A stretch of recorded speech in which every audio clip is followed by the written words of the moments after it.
how to make sure your offer is accepted on a property. I'm going to chat about putting your best foot forward when making an offer. It is so exciting when you have found a home that you love enough to want to put forward an offer on it. Whether you're looking to buy or rent, this part of the process is both exhilarating, but also slightly terrifying. It's the fear of what if the offer isn't accepted?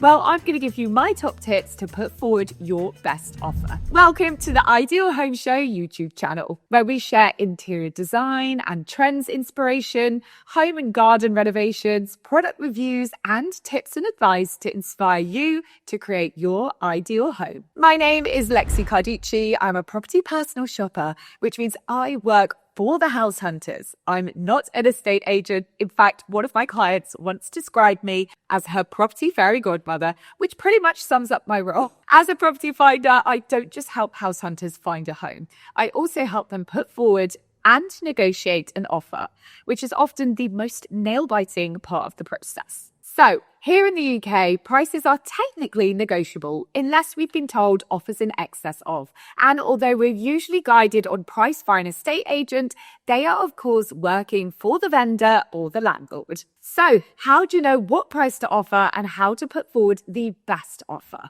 Two important things first. Just because we can make a lower offer doesn't mean that we have to. I've seen plenty of people lose out on deals because they have insisted on going in lower just because they can. And even though they would have been willing to pay asking price or higher, they have then lost out to someone else. Remember, the best offer doesn't necessarily mean the highest price. Here's why. Every seller or landlord will be motivated somehow. It's always a bonus to understand the reason behind a sale or rental to get an idea of what is driving the vendor or landlord. Spoiler, it isn't always price. A lot of people might be selling their home for different reasons, which means they need a quick sale. It could be an unfortunate circumstance like death, divorce, or debt.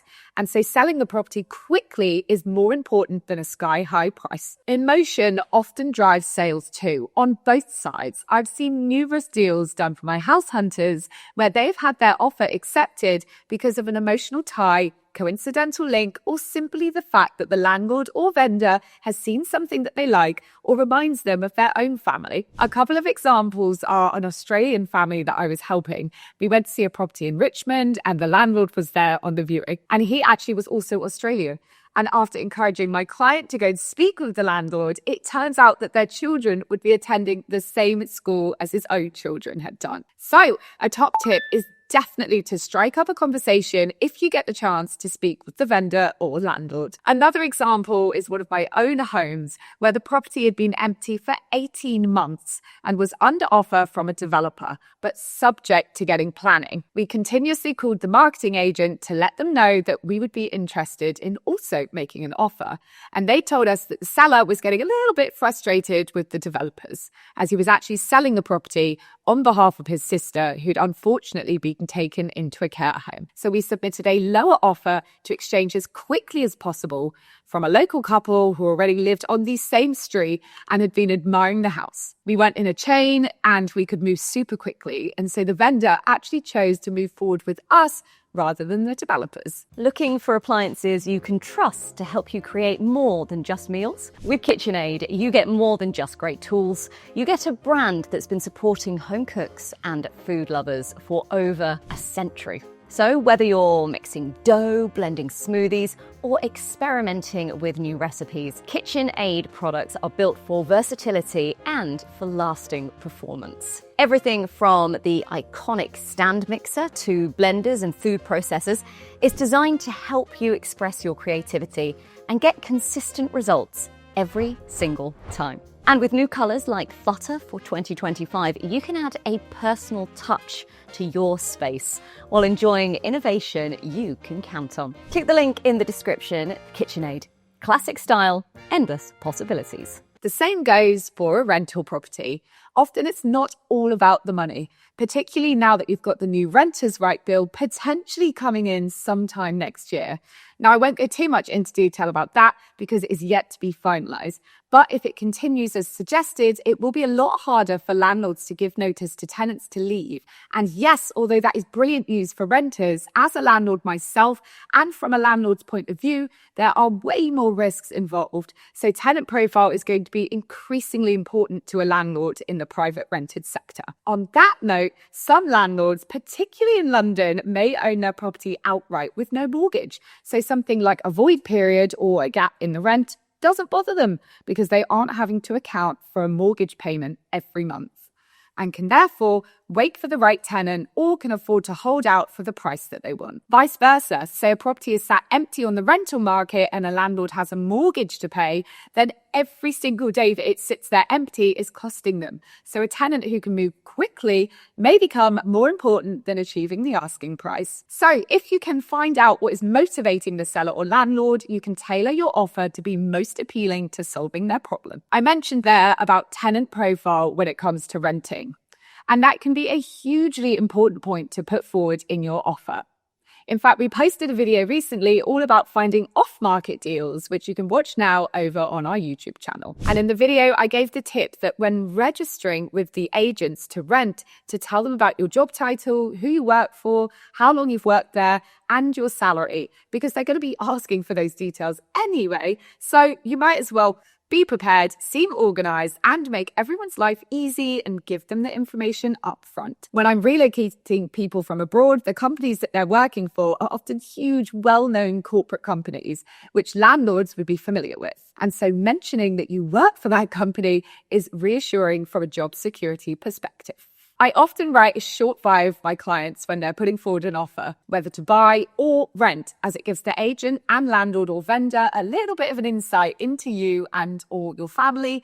And like I mentioned earlier in this video, you just never know when you might highlight a connection. You can include details like who will be living there, where you've lived before, if you are local, why you love the area, why you love the property, are you looking to upsize, downsize, perhaps you've got a baby on the way, or you've relocated with work, or you've got family living close by, you've moved for a school. There's loads of reasons. You can even add a link to your LinkedIn profile, or why not a family picture? And if you're renting with a pet, then definitely create a pet CV. Just a short little bio about your pet, their age, gender, if they've been spayed or neutered, if they've been declawed, any training certificates, and if you have a previous landlord reference, even better. Of course, attach a picture of your pet, because who can say no to a cute little furry face? Wrapping up on putting forward a rental offer, there are basically 4 points that you will need to put forward. The first is price. Remember, it's not always the driving force. Second is the date of move-in. And remember, if a property is empty, the sooner that you can move into it, the better you position yourself. 3 is length of contract. Now, we haven't talked a lot about this yet, but currently on a standard AST, which is an assured short hold tenancy, you can do up to 3 years. Usually the longer a contract, the better for a landlord. But again, not all landlords are the same. And committing 3 years without a break clause is a pretty big commitment. So I always suggest to my clients to put in a mutual break clause at 1 year. And we can go into this in more detail in another video. Anything that you want doing to the property is the 4th point before moving in. Any repainting, removal, addition of furniture, fixing items, even put a professional clean in there, and it's all in writing. Now, remember, the less complicated you make your offer, the more appealing it is to a landlord. Right, moving on to buying a property now. A lot of the points that I've already mentioned in this video are still really relevant to buying, like trying to understand a seller's motivation and trying to find some kind of common neutral ground. Now you want to position yourself as the best person to buy that property. So starting with price, I don't think that I have ever offered asking price when buy the property. But like I said before, just because we can offer lower in the UK doesn't mean that we have to. Ultimately, the person who sets what the property is worth to you is you. So although I live by the motto that if you don't ask, you don't get, and that the worst that someone can say is no, be mindful that more often than not, the property you are putting an offer on was someone's home. That's why it is so important to not offend someone, because sometimes that can just ruin the offer completely in the first place. And the vendor won't even entertain anything else from you. And then the deal is gone before it even began. If you're going to offer lower than the asking price, Here's what you might want to do. Research, research, research. Don't just throw a number out there because you want to. Research what the property is actually worth. And note, just because the property has an asking price on it doesn't mean that that is what it's worth. You want to focus on what has sold that is comparable to the property that you are trying to buy, not what similar properties are listed for. So you can do this by using the property portals like Rightmove, Zoopla, On the Market. Remember, you want to be comparing a similar style of property, a similar size, and a similar spec with the same features of the property that you are offering on, such as has it got a garage, driveway, garden, number of bedrooms, all of those little points. Make a list of these as evidence and attach it to your offer to explain the reasoning behind your lower offer. On our recent house purchase, we even gave a breakdown from our builder of estimated renovation costs, as we would be doing a full top-to-toe renovation, and we used that as a way to negotiate on the price. Now, you want to make the offer as easy as possible for the vendor. So if you are lucky enough to be in the position of being a cash buyer or not in a chain, hey, first-time buyers, I'm looking at you on that one, then that is music to a vendor and an agent's ears. Make them aware of that as soon as you start searching, because it puts you in a very good spot. Other things that you could attach to your offer are your mortgage in principle. It shows you're organized, the details of your mortgage broker and solicitor, and even proof of funds. All these things they're going to ask for at a later date anyway. So in the interest of making things easy, you might as well give the information up front. And finally, just as I mentioned in our off-market property video, always one of my top tips when it comes to property is to be nice. If you're nice to the agent and the vendor, you'll find that they want to help you out. And at the end of the day, if there are two very similar offers on the table, who do you think is getting the property? The person that was nice or the person that was difficult? Yeah, no brainer, right? So there you go. Some of my top tips on securing that offer and putting your best foot forward. We would love to hear from you and your success stories. So pop a comment below if you want to share your tips. And if you know someone getting towards that exciting offer stage, make sure to hit the share button and send it their way.